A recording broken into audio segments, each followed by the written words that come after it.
Good morning, Misfits. You are tuning into another episode of the Misfit Podcast. I am your host, Drew Crandall, and I am flying solo today. This is going to be the last podcast that we post in 2020, and I feel like I have been punched in the face with a few lessons in 2020, and I want to talk about them a little bit. It's a little selfish, cathartic for me, but hopefully helpful, for the people listening out there, maybe to gain some perspective on what you can do with shitty situations. 2020 has, basically, to not sugarcoat it, has fucked with me quite a bit.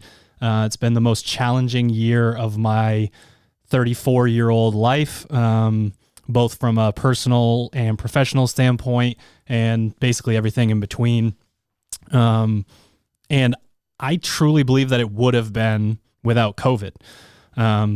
So you add COVID and the pandemic and all that stuff in there, and this is where this podcast is coming from.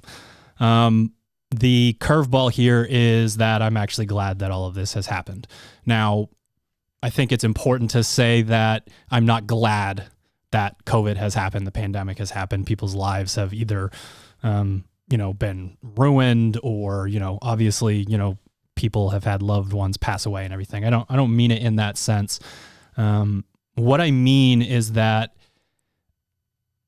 the lessons have been the types of things that we talk about. We talk about, on the Misfit Project, we talk about them, throughout all of the media that we make. And we know these things from a practical standpoint, but we still have to execute on them for them to actually, really kind of take hold and impact our lives. It's the whole don't talk about it, be about it type thing.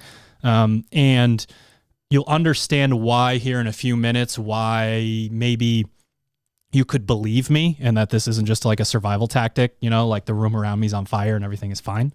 And I'm going to start with the idea of balance and basically all things being king, the thing that we're striving for as people, as a society. And that relates to, work-life balance, something that's been at the forefront of a lot of people's minds during the pandemic. Activity and recovery balance, are you overtraining, under-recovering? A lot of people might be over-recovering during what's going on right now.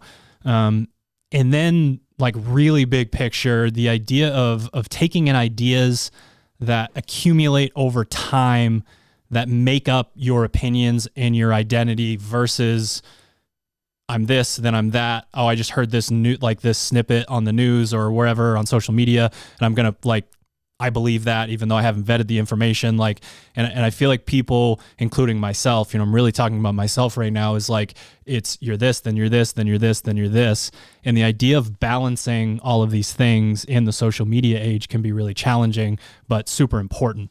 The lockdown at the beginning was this reminder or this realization that we were overworked and overstressed and under, not sleeping enough.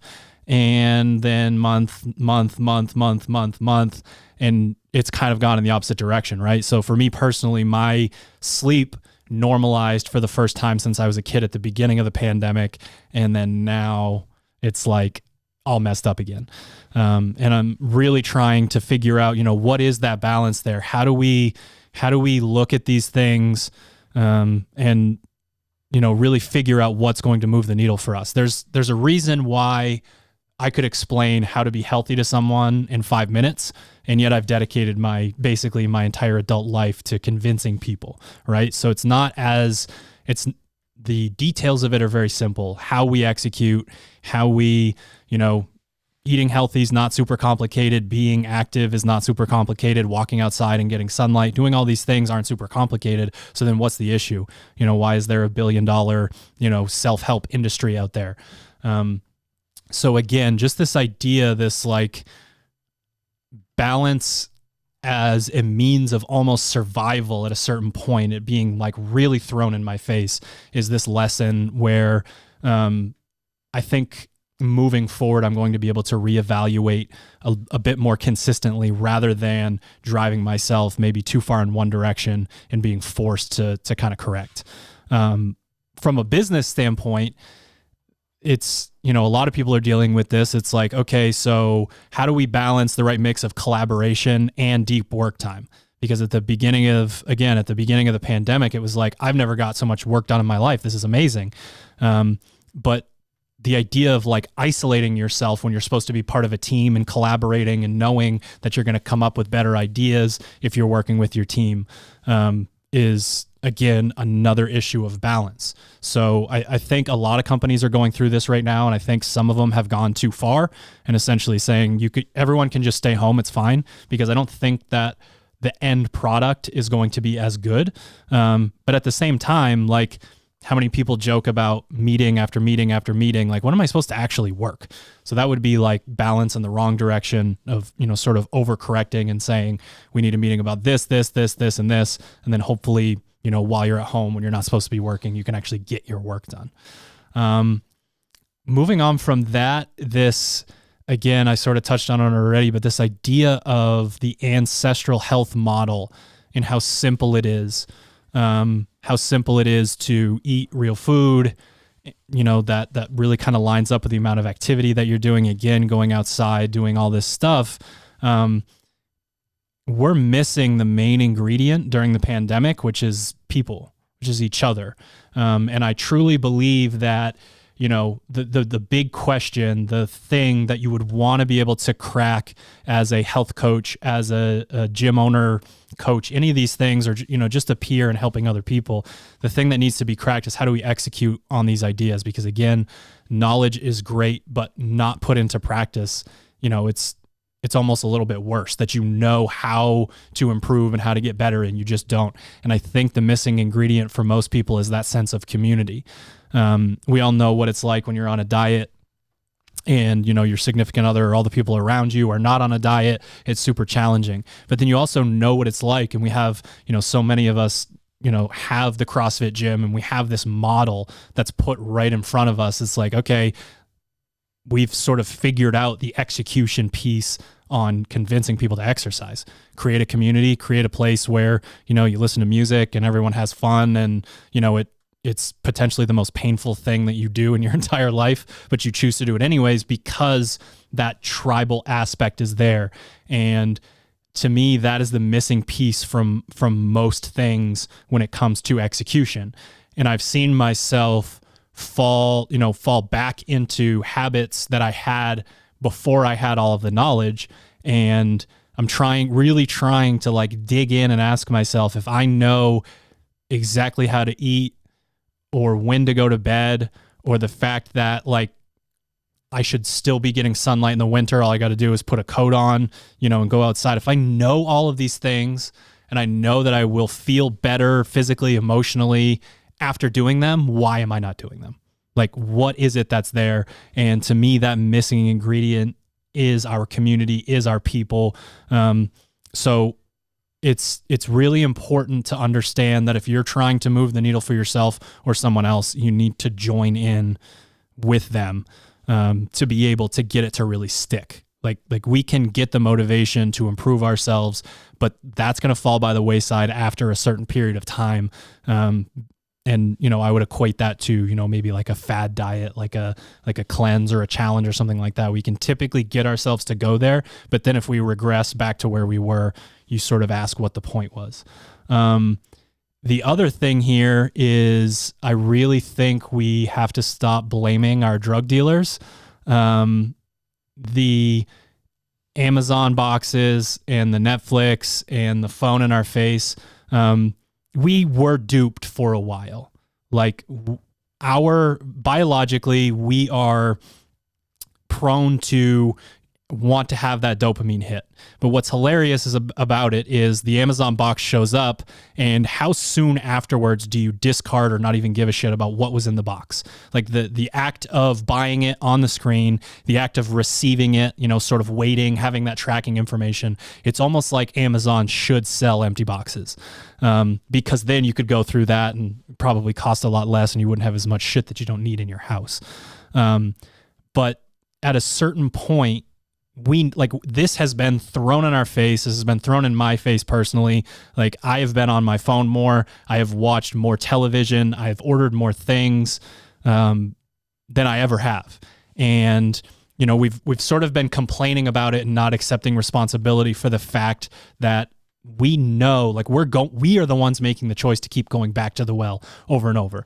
And I understand that, you know, maybe even as early as just pre-pandemic, we hadn't really caught on to this idea as a society, but it's pretty damn obvious now. It's really obvious that these things are literally controlling us, and they provide this teeny tiny dopamine hit, or when it comes to the screen, like you're almost just mesmerized by the colors, because we are drawn, you know, to sunlight. It's, you know, a source of, you know, getting vitamin D for ourselves. It was, you know, the time as we were evolving that was safe to be outside, and we are being tricked by these things.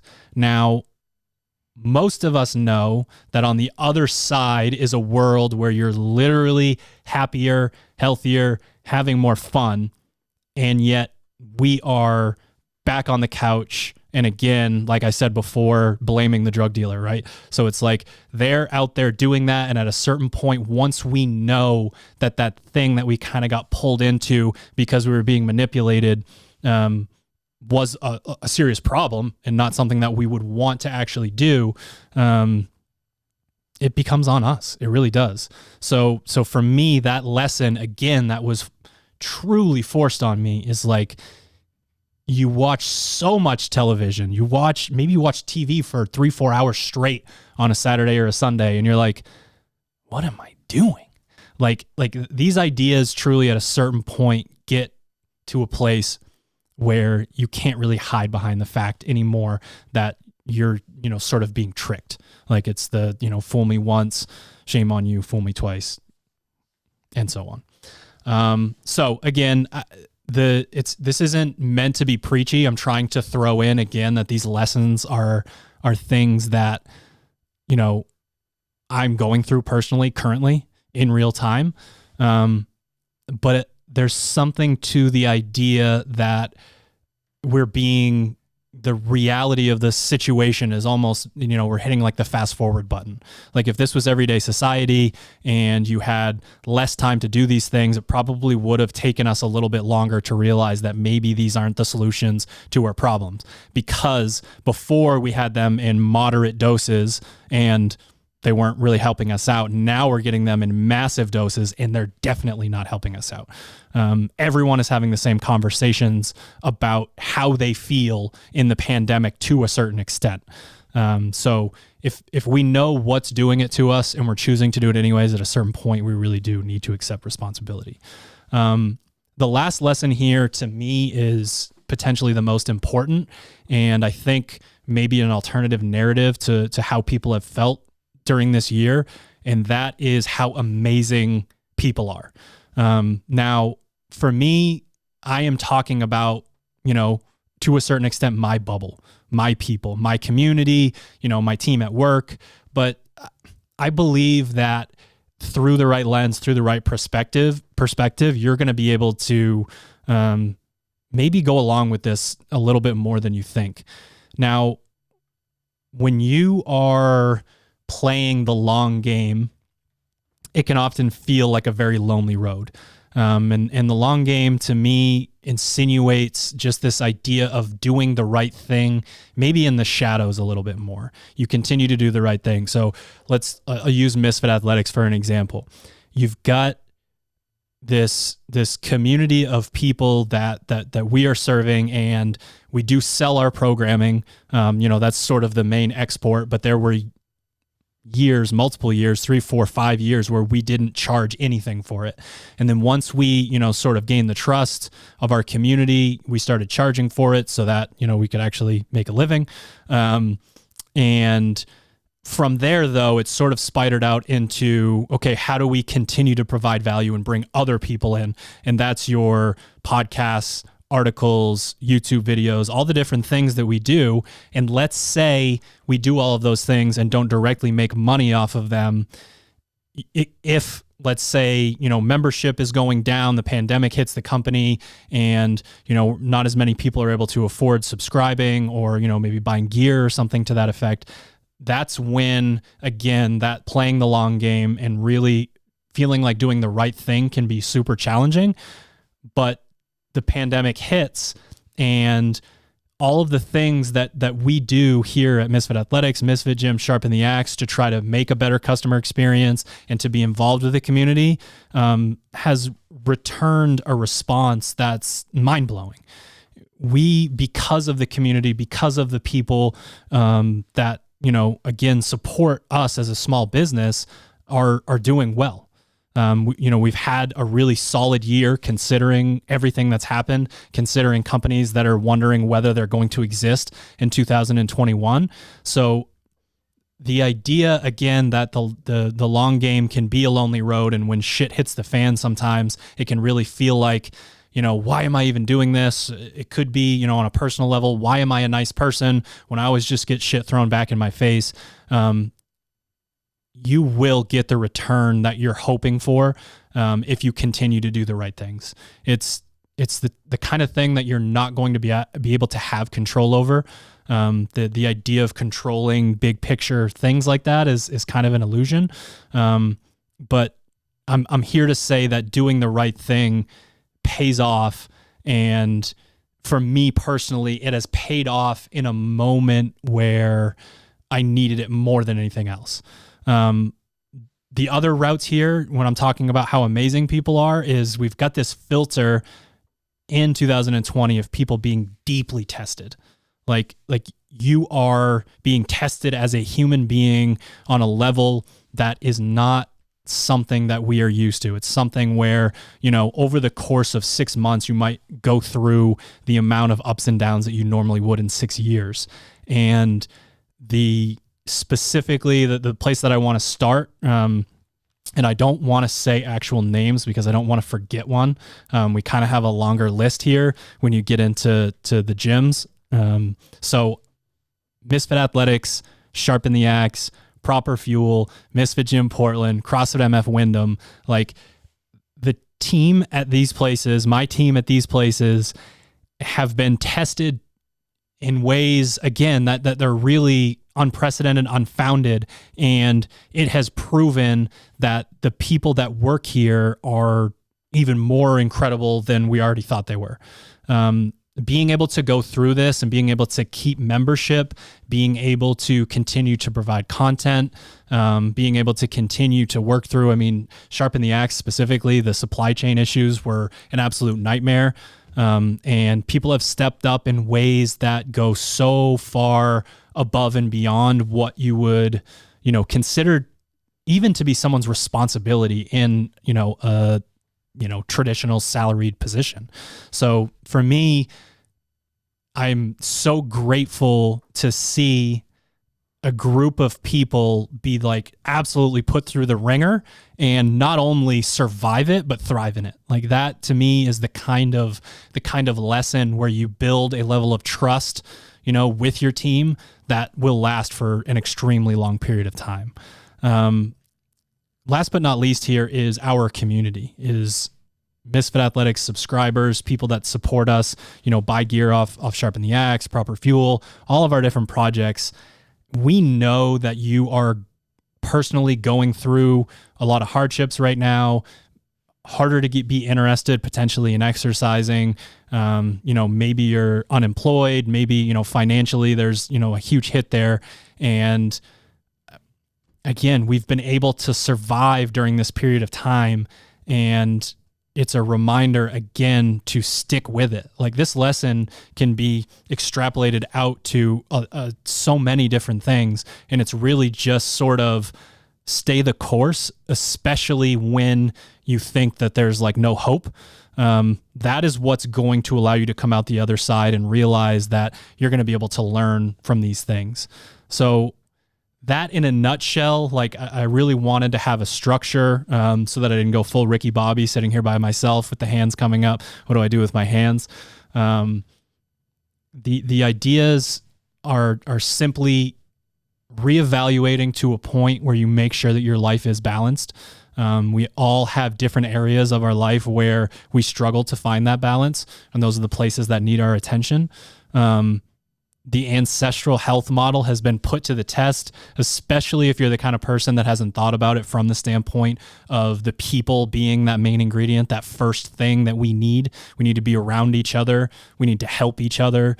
And then last but not least, I've been absolutely amazed by people in general. And I think that if you look within your community, and then if we all collectively look at each other and say, okay, so everyone sits around and talks about how terrible this country can be and how divisive it can be. But if each individual community can sit there and point at, 5, 10, 15 people, and then us, our entire Misfit community, and say, these people are amazing, then maybe the narrative is wrong. Maybe it's our perspective. Maybe it's how we're looking at things.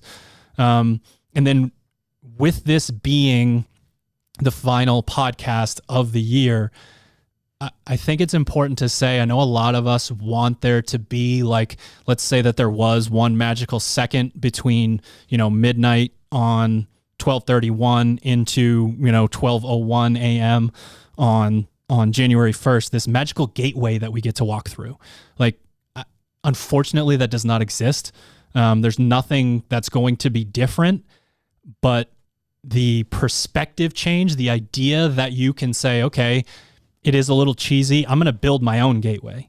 Like, I'm going to mark a line in the sand and say, I'm going to commit to challenging and updating my perspectives, seeking balance, and remembering to be a patient person, to play that long game. When shit hits the fan, you stay the course, you go through it, you come out the other side better.